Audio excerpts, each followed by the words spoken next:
வர்மம் பற்றிய விழிப்புணர்வு பதிவு. வர்மம் என்பது தற்காப்பு கலை மற்றும் மருத்துவ சிகிச்சை ஆகிய இரண்டும் சேர்ந்த முறையாகும். பழமையான தமிழர்கள் தற்காப்பு கலைகளில் வர்ம கலையை பயன்படுத்தினார்கள். உடலில் உள்ள முக்கிய புள்ளிகளை அறிந்து அதில் தாக்கினால் எதிரியை கட்டுப்படுத்தலாம் என்பதனால் வர்மம் தற்காப்பு கலை மார்ஷியல் ஆர்ட் எனவும் கருதப்படுகிறது.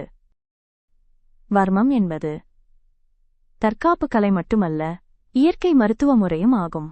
மனித உடலில் உள்ள 108 முக்கிய வர்ம புள்ளிகளில் உயிர் சக்தி உயிர் ஆற்றல் சுழற்சி செய்து கொண்டிருக்கிறது. இந்த புள்ளிகள் சரியாக செயல்பட்டால் உடல் ஆரோக்கியம் மேம்படும்.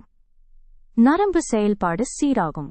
வலி மற்றும் உடல் பிரச்சனைகள் குறையும். வர்ம வகைப்பாடுகள். Classification of Verma.